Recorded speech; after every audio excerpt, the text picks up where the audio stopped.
नमस्कार दोस्तों और विद्यार्थियों, आप सभी का स्वागत है वृंदाई पाठशाला में। आज हम संज्ञा तथा उसके भेदों की चर्चा करेंगे। प्रयोग के आधार पर शब्द के दो प्रकार होते हैं, विकारी शब्द और अविकारी शब्द।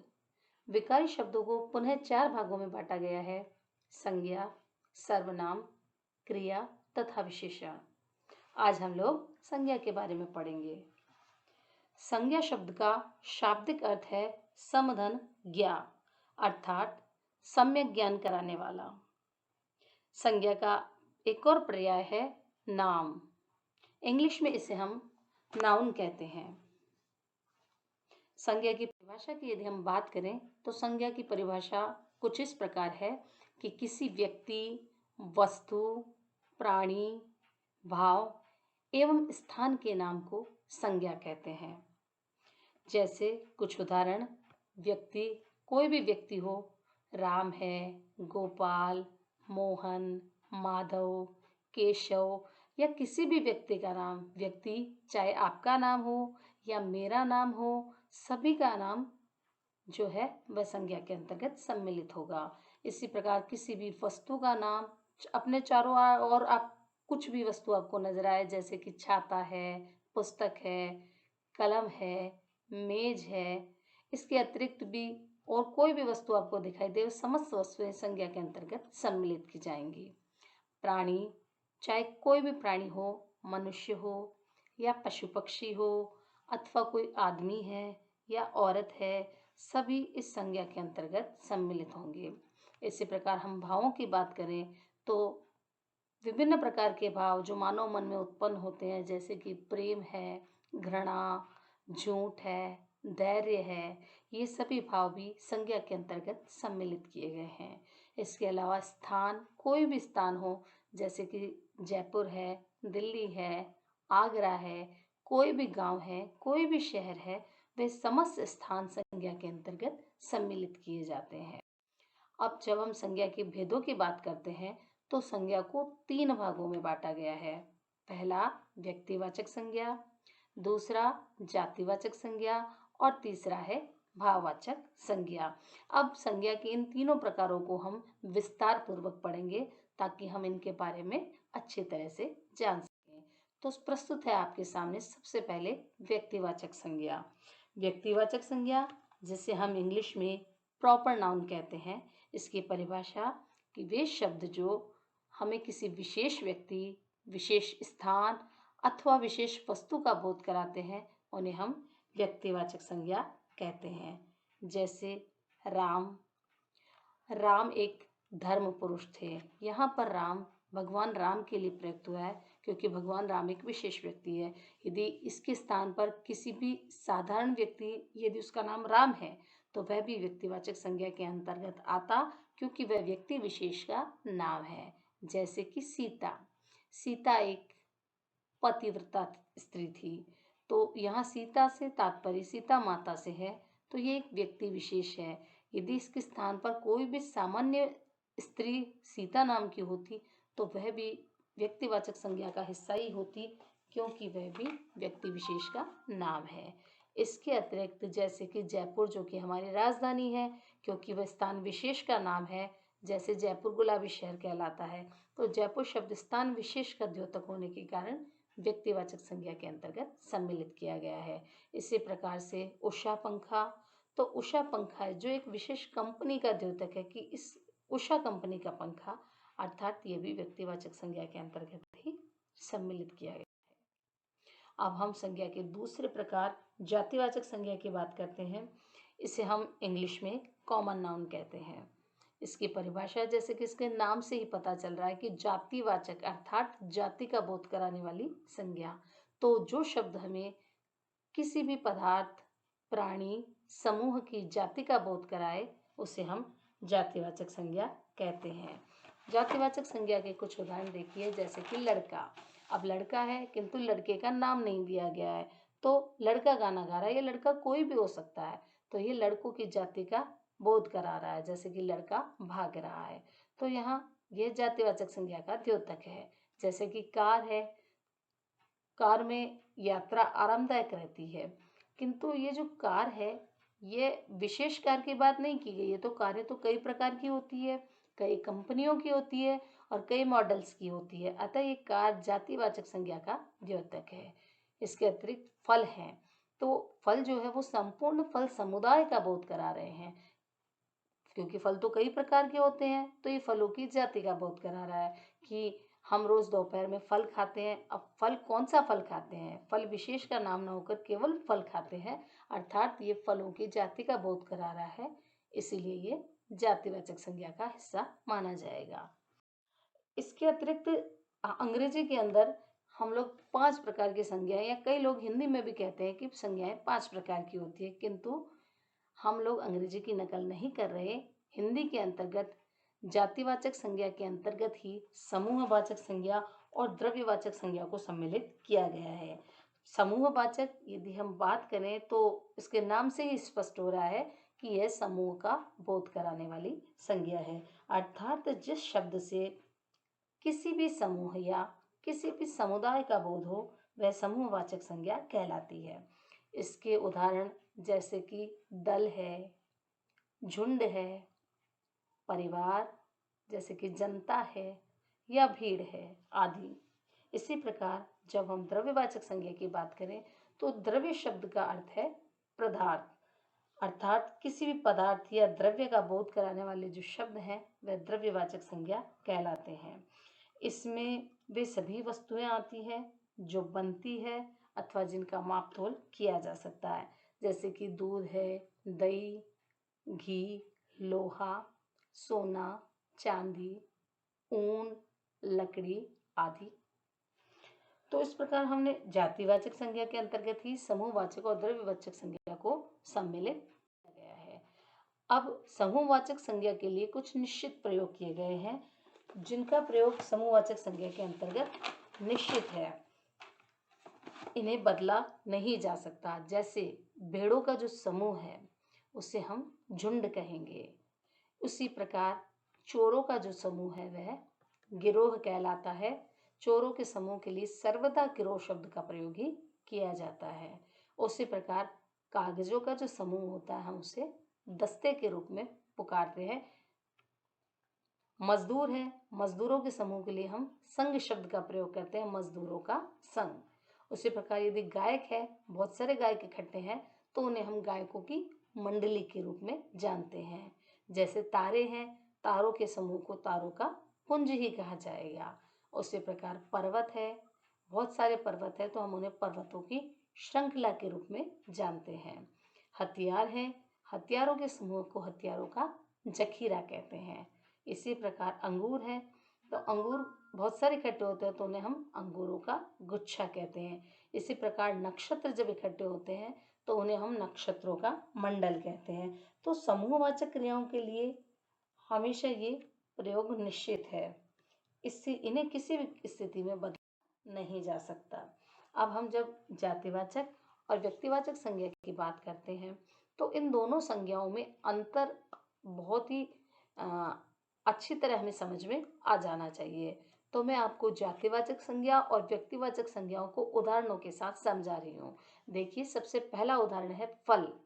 अब देखिए, फल जो है वो फल समुदाय का बोध करा रहा है कि फल बहुत सारे, अर्थात फलों की जाति, इसलिए ये जातिवाचक संज्ञा के अंतर्गत सम्मिलित किया गया है। किंतु यदि हम फल विशेष का नाम ले, जैसे कि केला, अमरूद, जामुन या आम, तो वह फल विशेष का नाम होने के कारण व्यक्तिवाचक संज्ञा के अंतर्गत आएगा। इसी प्रकार जैसे कि फूल शब्द लिया हमने, तो फूल है वो सारे फूल समुदाय का बोध करा रहा है। हम ऐसा सोच लेंगे कि जो सुगंध देता है, जो भगवान को चढ़ाया जाता है, वो फूल है, किंतु फूल तो कई प्रकार के होते हैं। जैसे गुलाब का फूल है या चमेली का फूल है या कमल का फूल है। तो यदि फूल विशेष का नाम आए तो वह व्यक्तिवाचक संज्ञा के अंतर्गत आएगा। इसके अलावा यदि केवल फूल लिखा आएगा तो हम उसे जातिवाचक संज्ञा के अंतर्गत रखेंगे। इसी प्रकार मिठाई शब्द है, मिठाई यहाँ जातिवाचक संज्ञा का बोधक है, क्योंकि मिठाइयाँ भी कई प्रकार की होती है। किंतु यदि मिठाई विशेष का नाम दिया जाए, जैसे कि जलेबी है, घेवर है, लड्डू हैं और भी कोई भी मिठाई हो, तो यदि मिठाई विशेष का नाम आता है तो व्यक्तिवाचक संज्ञा के अंतर्गत उसे सम्मिलित किया जाता है। इसके अतिरिक्त एक और उदाहरण है, जैसे कि पुस्तक। यदि पुस्तक शब्द लिखा आता है तो वह जातिवाचक संज्ञा कहलाएगी, क्योंकि पुस्तकें भी दुनिया में बहुत सारी हैं। यदि किंतु पुस्तक विशेष का नाम जब आता है, जैसे कि रामायण, गीता या महाभारत, अथवा कक्षा 6 या 7 की किसी विशेष विषय की पाठ्य पुस्तक, तो वह व्यक्तिवाचक संज्ञा के अंतर्गत सम्मिलित की जाएगी। यदि हम नदी की बात करें तो नदी शब्द जो है वो संपूर्ण नदी की जाति का बोध कराएगा, किंतु यदि नदी विशेष का नाम लेगी, गंगा अथवा यमुना अथवा सरस्वती, तो ये व्यक्तिवाचक संज्ञाओं के अंतर्गत सम्मिलित किए जाएंगे। इसी प्रकार हम पर्वतों की बात करें, केवल पर्वत शब्द जो है वो संपूर्ण पर्वत जाति का बोध कराएगा, किंतु यदि हम पर्वत विशेष का नाम लें कि हिमालय या विंध्याचल, तो ये पर्वत विशेष का नाम होने के कारण व्यक्तिवाचक संज्ञा के अंतर्गत सम्मिलित किया जाएगा। ऐसे ही जातिवाचक और व्यक्तिवाचक संज्ञा के ढेरों उदाहरण हैं। जैसे हम सब्जी का नाम ले सकते हैं कि सब्जी जो है वो संपूर्ण सब्जी की जाति का बोध कराएगी, किंतु यदि विशेष सब्जी जैसे कि लौकी, टमाटर, भिंडी, तो ये व्यक्तिवाचक संज्ञा के अंतर्गत सम्मिलित की जाएगी। भाववाचक संज्ञा। अब संज्ञा का जो ये तीसरा प्रकार है भाववाचक संज्ञा, इसके नाम से ही स्पष्ट है कि जो भावों का बोध करा है, अर्थात वे शब्द जो हमें किसी व्यक्ति या वस्तु के गुण, दोष, शील, अवस्था और धर्म का बोध कराए, उसे हम भाववाचक संज्ञा कहते हैं। भाववाचक संज्ञाओं के कुछ उदाहरण देखिए, जैसे कि बुढ़ापा। बुढ़ापा जो है वो व्यक्ति की अवस्था का बोध करा रहा है। उसी प्रकार अच्छाई, अच्छाई किसी व्यक्ति के गुणों का परिचायक है और बुराई किसी व्यक्ति के दोषों का परिचायक है। धैर्य और शांति किसी व्यक्ति की अच्छाई के प्रतीक है, उसके गुणों के प्रतीक है। अर्थात वे सभी शब्द जो व्यक्ति के गुण, उसके दोष, उसकी अवस्था, उसके शील अथवा उसके धर्म का बोध करा रहे हैं, वह समस्त शब्द भाववाचक संज्ञा के अंतर्गत सम्मिलित किए गए हैं। अब कुछ विशेष परिस्थितियां होती है कि कभी कभी हम व्यक्तिवाचक संज्ञा को जातिवाचक संज्ञा के रूप में प्रयुक्त करते हैं। ये विशेष परिस्थितियां कौन सी है, आइए इन्हें हम उदाहरण के साथ समझते हैं। सबसे पहला उदाहरण मैं आपके सामने रख रही हूँ कि कलयुग में रावण हर जगह मिल रहे हैं। अब रावण, क्योंकि ये तो व्यक्ति विशेष का नाम है, अतः ये व्यक्तिवाचक संज्ञा होनी चाहिए, किंतु रावण हर जगह मिल रहे हैं, एक ही व्यक्ति हर जगह कैसे मिल सकता है। यहाँ पर रावण वह रावण दशानन नहीं है, वरन रावण जो था वह एक बुराई का प्रतीक है कि कलयुग में बुराइयां हर जगह मिल रही है।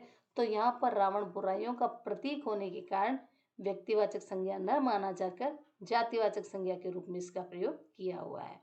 दूसरा उदाहरण देखिए, वर्तमान में विभीषणों की कमी नहीं है।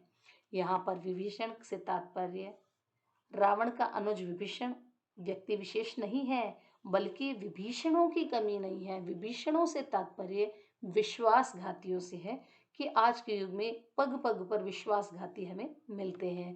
तो इन दोनों स्थानों पर देखिए कि व्यक्तिवाचक संज्ञा का प्रयोग जातिवाचक संज्ञा के रूप में किया जा रहा है। इसी प्रकार कहते हैं कि इस सूरदास को सड़क पार करवा दीजिए। यहाँ पर सूरदास भक्तियोगिन कवि नहीं है, वरन सूरदास जी जो अंधे थे, तो ये उनके अंधेपन की जो जाति है, अंधे समुदाय के लिए प्रयुक्त होने के कारण व्यक्तिवाचक संज्ञा होते हुए भी उसका प्रयोग हम जातिवाचक संज्ञा के रूप में करते हैं।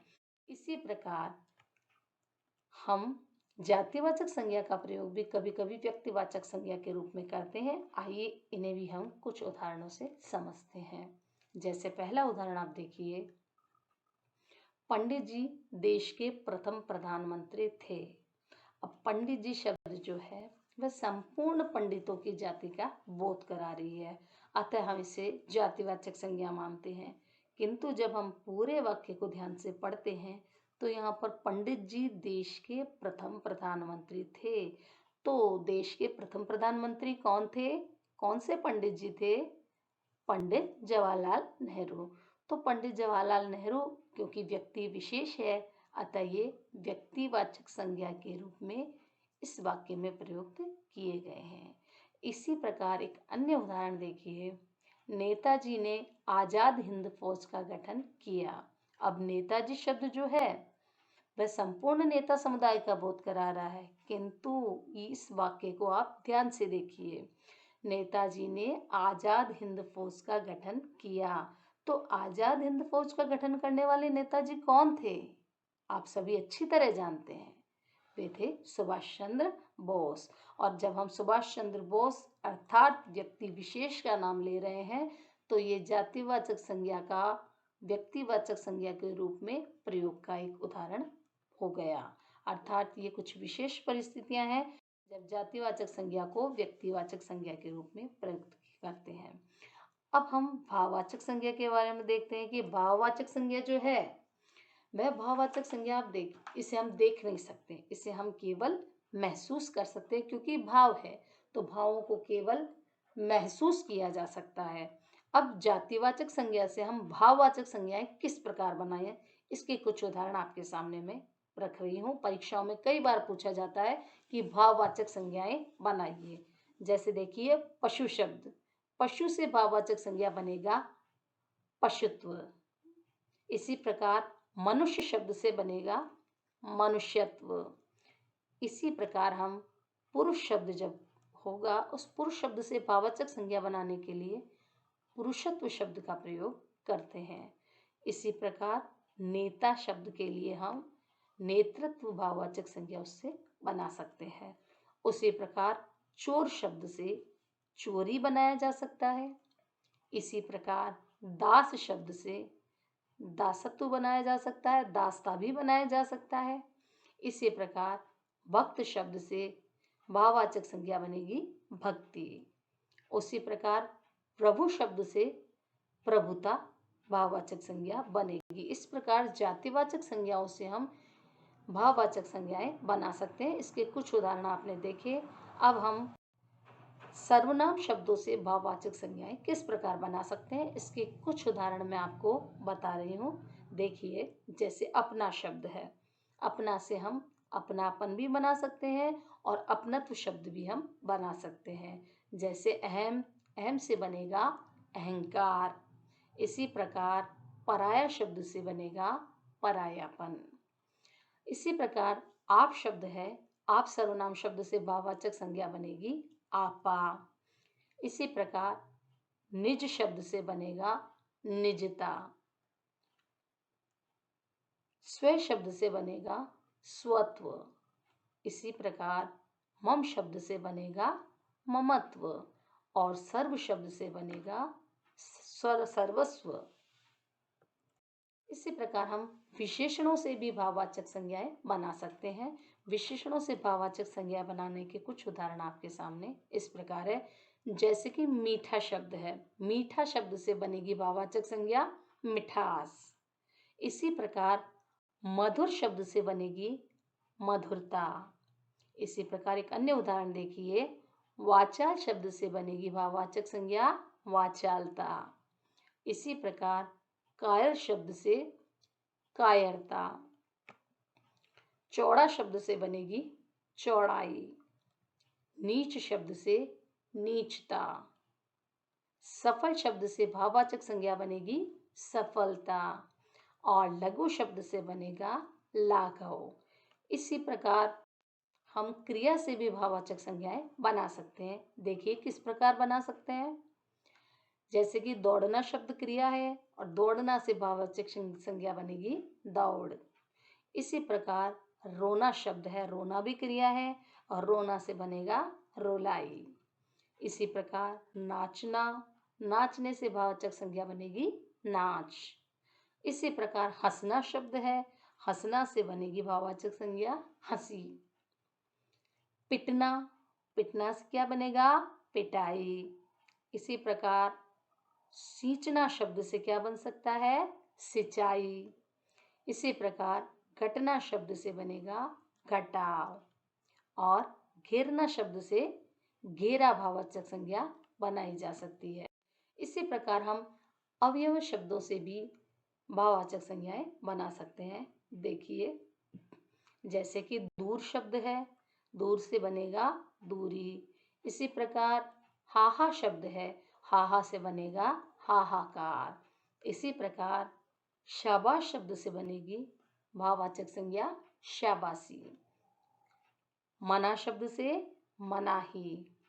इसी प्रकार दिक् शब्द से बनेगा धिक्कार तथा निकट शब्द से बनेगा नैकट्य। इस प्रकार हमने संज्ञा से, सर्वनाम से, क्रिया से, विशेषणों से और अव्ययों से भाववाचक संज्ञा बनाना सीखा। मैं आशा करती हूँ कि आपको पसंद आया होगा। धन्यवाद।